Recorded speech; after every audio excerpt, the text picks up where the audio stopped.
नमस्कार। Sports scan के आज के संस्करण में आप सबका बहुत बहुत स्वागत। खेल जगत की तमाम खबरों का लेखा जोखा लेकर मैं हूं नवीन सक्सेना और आज के इस अंक में इन तमाम खबरों पर सभी खबरों पर चर्चा करने के लिए मौजूद है मेरे साथ खेल पत्रकार मोना पार्थसारथी। मोना, स्वागत है आपका। धन्यवाद। सभी श्रोताओं को नमस्कार।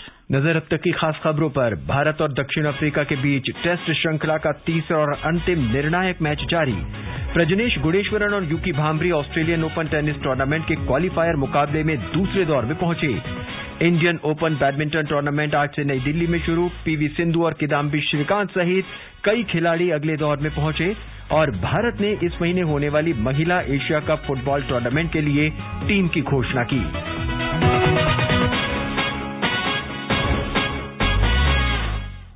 मोना, भारत और दक्षिण अफ्रीका के बीच इस समय एक निर्णायक मैच चल रहा है केप टाउन के अंदर। ताजा समाचार ये हैं कि भारत अब 4 विकेट खो चुका है और 158 रन उसने बना लिए हैं। टॉस जीता भारत ने पहले बल्लेबाजी करने का फैसला किया। हनुमा विहारी और मोहम्मद सिराज जो हैं वो टीम में नहीं है। विराट कोहली और उमेश यादव को टीम में शामिल किया गया है। विराट कोहली को टीम में शामिल करना तो एक स्वयं था कि उन्हें तो टीम में शामिल किया ही जाएगा। हालांकि इसका खामियाजा हनुमा विहारी को भुगतना पड़ा एक अच्छी बैटिंग के बावजूद भी। उमेश यादव को टीम में लेकर क्या भारतीय टीम चाहती है?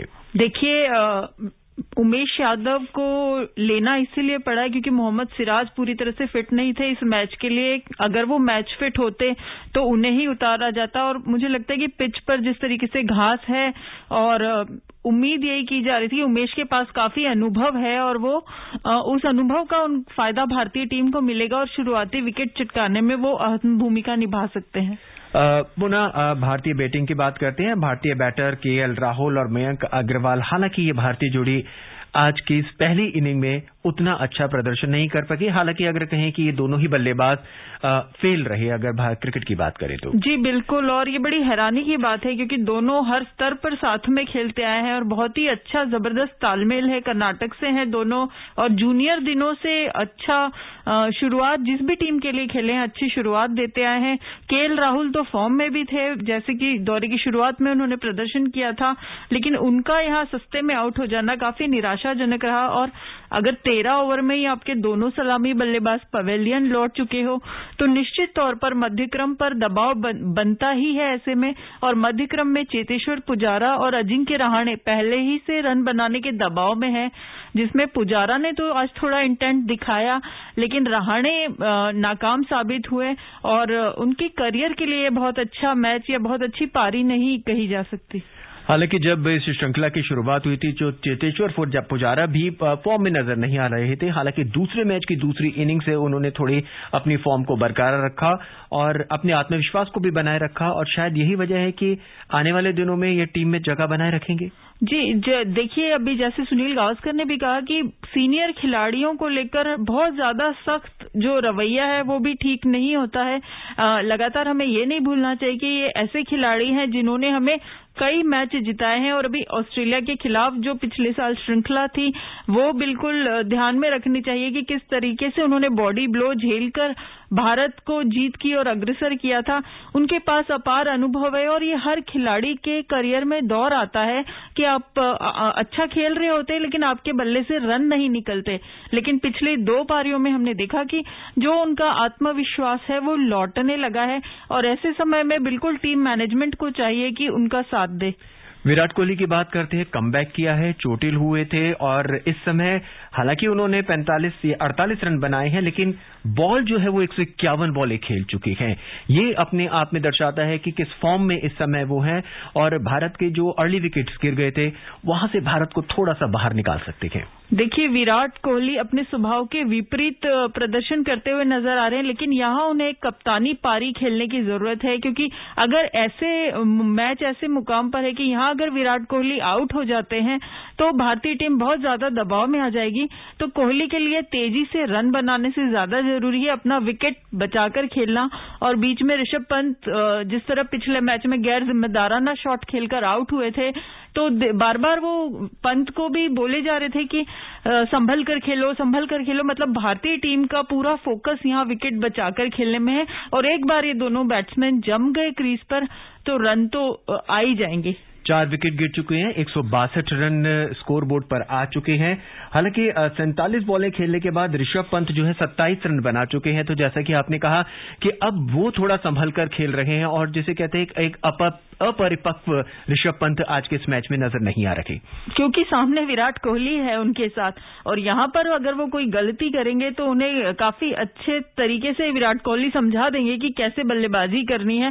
तो इन नसीहतों को ध्यान में रखकर उन्होंने भी आत्ममंथन किया होगा। काफी उपयोगी खिलाड़ी है ऋषभ पंत भारतीय टीम के लिए, और एक नाकामी के बाद उससे सबक सीखने वाले खिलाड़ियों में से है। तो बिल्कुल वो अपनी बल्लेबाजी पर यहां काम कर कर ही उतरे हैं मैदान पर। मुना, पिछले मैच जो भारत हार गया, 1-1 से श्रृंखला बराबरी पर है, तब भी भारत ने अपनी पेस बैटरी पर उतना ही आत्मविश्वास जताया था। और इस बार अगर हम टीम देखते हैं तो रविचंद्रन अश्विन के अलावा शार्दुल ठाकुर, शामी, जसप्रीत बुमराह, उमेश यादव, 4 तेज तर्रार बॉलर जो हैं इस समय होंगे। और चौथी पारी में जब दक्षिण अफ्रीका को खेलना पड़ेगा, तब क्या भारतीय बॉलरों का वो आत्मविश्वास रहेगा या उन्हें दूसरे मैच से थोड़ा सा हटकर सोचने की जरूरत होगी? देखिए, अभी तो इतनी जल्दी 5वें दिन के बारे में कयास लगाना थोड़ा मुश्किल होगा। हो सकता है कि भारत इतने रन बना ले कि चौथी पारी की भारत को खेलने की आगे नौबत ही ना आए। जैसे कि हमने आज न्यूजीलैंड के मैच में देखा कि न्यूजीलैंड के पहली पारी के इतने ज्यादा रन थे कि बांग्लादेश पारी के अंतर से हार गए। तो हम पहले दिन मैच के अगले 4 दिन के बारे में कोई कयास लगाना जरूर मुश्किल होगा, लेकिन हाँ, 1-2 दिन जब बीत जाएंगे तब पता चलेगा कि मैच किस रुख जा रहा है। चायकाल तक का खेल हो चुका है, उससे आगे इस समय बल्लेबाजी चल रही है और ये सेशन दिन का सबसे लंबा सेशन होता है।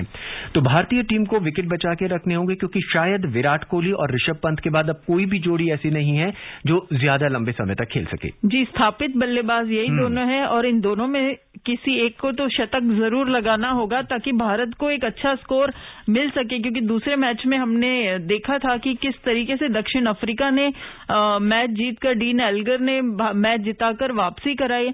तो कोहली के करियर के लिए भी ये श्रृंखला बहुत ज्यादा महत्वपूर्ण है, क्योंकि वो अब सिर्फ टेस्ट कप्तान है और यहां वो अपनी काबिलियत का लोहा जरूर मनवाना चाहेंगे, बतौर बल्लेबाज भी और बतौर कप्तान भी।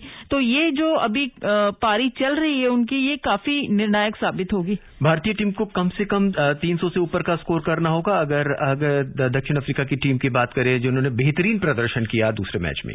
बिल्कुल, भारत को 300 से ऊपर का स्कोर करना होगा। दक्षिण अफ्रीका का गेंदबाजी आक्रमण बहुत अच्छा है, ये हम देख ही चुके हैं। बल्लेबाजी भी उनकी जबरदस्त है, ये भी हम देख चुके हैं। तो भारत को बड़ा स्कोर होगा तभी गेंदबाज कुछ कर पाएंगे। इस बीच खबर यह आ रही है कि ऑलराउंडर वाशिंगटन सुंदर कोरोना संक्रमित पाए गए हैं। उन्हें दक्षिण अफ्रीका के खिलाफ 1 दिवसीय श्रृंखला के लिए 18 सदस्यीय दल में शामिल किया गया था। सुंदर के संक्रमित होने के बाद उनके 1 दिवसीय श्रृंखला में खेलने पर संशय की स्थिति बन गई है।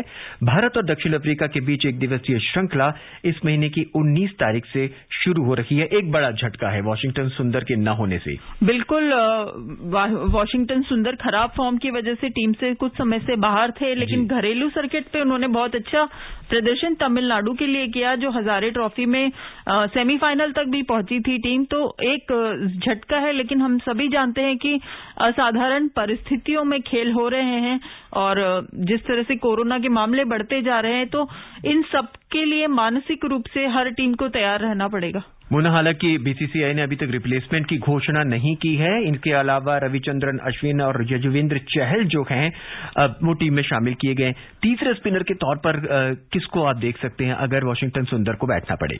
देखिए, मुझे लगता है कि युजवेंद्र चहल उपयोगी साबित हो सकते हैं, लेकिन ये सब कुछ डिपेंड करेगा कि किस तरीके का टीम संयोजन चाहते हैं कप्तान, और किस तरह से, चूंकि केएल राहुल अब कमान संभालेंगे टीम की, तो किस तरीके से उनकी सोच रहती है। और अब बात आईपीएल की। आईपीएल गवर्निंग काउंसिल की आज एक अहम बैठक होगी, जिसमें आईपीएल क्रिकेट टूर्नामेंट को लेकर कई महत्वपूर्ण फैसले किए जाने की संभावना है। सुनते हैं सिद्धार्थ की रिपोर्ट। आईपीएल गवर्निंग काउंसिल की आज होने वाली बैठक में कई महत्वपूर्ण फैसले लिए जाएंगे। गवर्निंग काउंसिल की बैठक में अगले महीने होने वाली आईपीएल नीलामी की तारीख और जगह को लेकर अंतिम फैसला लिया जा सकता है। इसके अलावा आईपीएल के 15वें सीजन के आयोजन, मीडिया राइट्स और टूर्नामेंट पर कोविड-19 के असर को लेकर भी बातचीत होनी है। आईपीएल की नीलामी पहले 12 और 13 फरवरी को बेंगलुरु में आयोजित कराने की योजना थी, लेकिन मौजूदा स्थिति को देखते हुए माना जा रहा है कि नीलामी का आयोजन बेंगलुरु से बाहर कोलकाता, मुंबई या कोच्चि में हो सकता है। आईपीएल की 2 नई टीमें लखनऊ और अहमदाबाद को बीसीसीआई से वर्चुअल मंजूरी मिल गई है। इस बैठक के बाद दोनों फ्रेंचाइजियों को टीम अधिग्रहण के लिए आधिकारिक पत्र दिया जा सकता है। अहमदाबाद फ्रेंचाइजी को सीवीसी कैपिटल और लखनऊ को संजीव गोयनका के आरपीएसजी ग्रुप ने खरीदा है। Siddharth Singh, sports can. मुना, हमें लगता है कि शायद ये बैठक इस समय अपने निर्णय ले चुकी है, जो खबरें हमारे पास आ रही हैं। जी बिल्कुल, काफी महत्वपूर्ण फैसले हुए हैं और इसमें सबसे अहम फैसला ये हुआ है कि जो आईपीएल के इस सत्र और अगले सत्र के टाइटल स्पॉन्सर होगी वो चीनी मोबाइल निर्माता कंपनी वीवो की जगह टाटा समूह को दिया गया है और काफी प्रतिष्ठित एक व्यावसायिक घराना आईपीएल से जुड़ा है। जैसे कि आप जानते ही हैं कि 2020 में जो गलवान घाटी में हुआ था, उसके बाद भारत और चीन के राजनयिक संबंधों में तनाव आने के बाद वीवो को ब्रेक दिया गया था टाइटल स्पॉन्सरशिप से, और उसके बाद उसकी जगह ड्रीम्स 11 जो है वो टाइटल स्पॉन्सर थी उस सत्र में। उसके बाद वीवो ने वापसी जरूर की, लेकिन जो हालात थे वो बहुत ज्यादा सुधरे नहीं थे और उसको देखते हुए वीवो ने खुद अनुबंध रद्द करने की इच्छा जताई थी और सूटेबल बिडर वो ढूंढ ही रहा था। बीसीसीआई ने भी उसके इस फैसले को मंजूरी दी और टाटा अब आईपीएल के साथ जुड़ गया है। ये बहुत अहम फैसला है और दोनों जो नई टीमें हैं आईपीएल की, लखनऊ और अहमदाबाद, उनको भी मंजूरी आज मिल गई है। इस बीच भारत का एक और विकेट गिर चुका है। ऋषभ पंत 27 रन बनाकर आउट हो चुके हैं। उन्हें पीटरसन ने कॉट किया है। बॉल थी जेनिसन की। एक बार जिसकी हम चर्चा कर रहे थे, वही अपरिपक्व पारी, एक बार फिर भारत का विकेट गया और ये भारत को मुश्किल में डाल सकता है। बिल्कुल, और ऋषभ पंत को यहाँ अपनी अहमियत समझनी होगी टीम के लिए कि किसकी जगह पर भारतीय टीम में है। महेंद्र सिंह धोनी की विरासत उन्हें संभालनी है और अक्सर उनसे ये शिकायत मिलती है कि वो गैर जिम्मेदाराना तरीके से क्रूशियल जंक्चर पे अपना विकेट गवा देते हैं।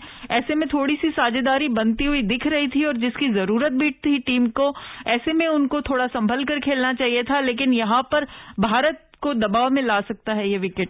और अब रविचंद्रन अश्विन बैटिंग करने के लिए आए हैं। देखना होगा कि भारत अब इस पारी को कहां तक संभाल पाता है और साझेदारी कहां तक होती है। और अब बात बैडमिंटन की। दिल्ली में इंडिया ओपन बैडमिंटन टूर्नामेंट के महिला सिंगल्स में पीवी सिंधु, ईरा शर्मा और अश्मिता चालीहा दूसरे दौर में पहुंच गई हैं। इस टूर्नामेंट का सभी बैडमिंटन खिलाड़ियों को काफी दिनों से इंतजार था। हालांकि कई विदेशी खिलाड़ी इसमें शामिल नहीं हैं, लेकिन जितने भी भारतीय स्टार शटलर हैं वो इसमें भाग ले रहे हैं और आज एक जो कमाल हुआ वो अश्मिता चालीहा ने किया। बिल्कुल, जिस तरीके से उन्होंने इतनी ऊंची रैंकिंग वाली 5वीं वरीयता प्राप्त खिलाड़ी को, रूस की खिलाड़ी को हराया है। शायद मुझे लगता है कि जो बैडमिंटन फॉलो करते हैं रिलीजियसली, उन्होंने ही अश्मिता चालीहा का नाम सुना होगा, जो एक आम खेल प्रेमी है। उसके लिए एक ये नए सितारे के रूप में इस टूर्नामेंट से उभरी है और बहुत ज्यादा मैच उन्होंने नहीं खेले हैं, उसके बावजूद अपने से बड़ी खिलाड़ी को हराकर जिस तरीके से दूसरे दौर में पहुंची है वो काबिले तारीफ है।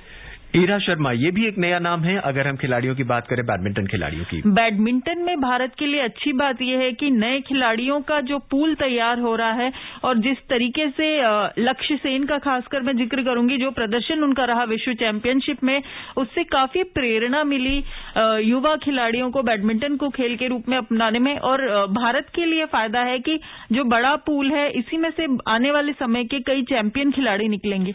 पुरुष सिंगल्स की बात करें तो किदाम्बी श्रीकांत और समीर वर्मा दूसरे दौर में पहुंच गए हैं, जबकि चिराग सेन को हारकर टूर्नामेंट से बाहर होना पड़ा है। तो जितने भी भारतीय बड़े खिलाड़ी थे वो अगले दौर में पहुंच चुके हैं। हालांकि एक जो कमी नजर आ रही है वो विदेशी खिलाड़ियों के ना होने के कारण इसमें थोड़ी सी कमी नजर आ रही है, and that is because of corona. हाँ, लेकिन पुरुष वर्ग में तो काफी नामचीन खिलाड़ी इसमें खेल रहे हैं। महिला वर्ग में जरूर है कि बहुत बड़े नाम इसमें नहीं है, लेकिन पीवी सिंधु इसमें खेल रही है और सत्र का जो भारतीय सत्र है उसका जीत के साथ आगाज करने पर उनकी नजरें होंगी, क्योंकि ये साल आप जानते हैं काफी व्यस्त है। राष्ट्रमंडल खेल होने हैं, एशियाई खेल होने हैं और जो BWF के अपने टूर्नामेंट है वो तो है ही, बैडमिंटन फेडरेशन के अपने टूर्नामेंट तो है ही है। तो सिंधु की नजरें जरूर होगी, क्योंकि उनकी वो जो एक कैबिनेट है उसमें ये राष्ट्रमंडल खिताब और एशियन गेम्स का टाइटल नहीं है, वो जरूर जीतने के लिए अच्छी शुरुआत करना चाहेंगी। महिला डबल्स की बात करें तो पहले दौर के मुकाबले में पूर्व जूनियर राष्ट्रीय चैंपियन रितिका ठाकुर और सिमरन सिंह ने शुरुआती गेम हारने के बाद यूक्रेन की मारिया स्टेलियोरेंका और येलिजावेता जर्का को 14-21, 22-20 और 21-19 से हराकर अगले दौर में प्रवेश किया।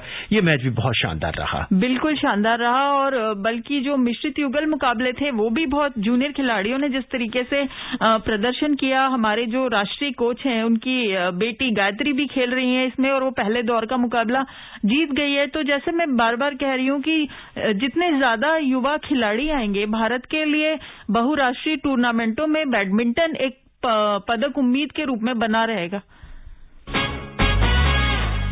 और अब बात टेनिस की। भारत की प्रजनेश गुणेश्वरन और यूकी भांभरी ऑस्ट्रेलियन ओपन क्वालिफायर के दूसरे दौर में पहुंच गई हैं। प्रजनेश ने कोलंबिया के डेनियल इलागी गालान को 6-4, 6-4 से पराजित कर अगले दौर में जगह बनाई।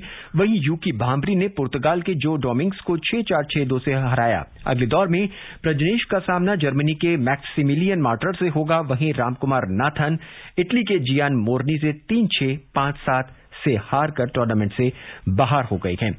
गुणेश्वरन के लिए अच्छी बात है, ऑस्ट्रेलियन ओपन सिर पर है, 17 जनवरी से शुरू हो रहा है और एक अच्छा प्रदर्शन उन्होंने अभी तक किया है। बिल्कुल, प्रजनेश ने बहुत अच्छा प्रदर्शन किया है। रामनाथन को जरूर निराशा हाथ लगी होगी, लेकिन यहाँ यूकी भांभरी की भी तारीफ करनी होगी। 2018 के बाद वो किसी ग्रैंड स्लैम के क्वालिफायर में खेल रहे हैं, घुटने की चोट का शिकार हो गए थे जिस समय उनका करियर राइज पर था, एक ब्रेक आ गया उनके करियर में, लेकिन यहाँ पर आज खासतौर पे उनका खेल बहुत ही दर्शनीय था, देखने लायक था और उम्मीद करते हैं कि इन दोनों में से बल्कि दोनों ही क्वालिफायर की बाधा को पार करके मुख्य ड्रॉ में जगह बनाएंगे। और महिला वर्ग में भी अंकिता रैना पर नजरें जरूर होंगी, क्योंकि अंकिता रैना यूक्रेन की लेसियो सोरेंका को 4-2, 2-6 से हराकर टूर्नामेंट से अगले दौर में आ गई। बिल्कुल, अंकिता पे उम्मीदों का दारोमदार टिका होगा कि वो मुख्य ड्रॉ में जगह बना सके।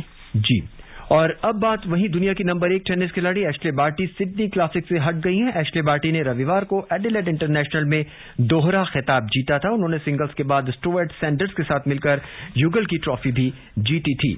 और अब बात फुटबॉल की। भारत ने AFC महिला एशिया कप फुटबॉल टूर्नामेंट के लिए 23 सदस्यीय टीम की घोषणा कर दी है।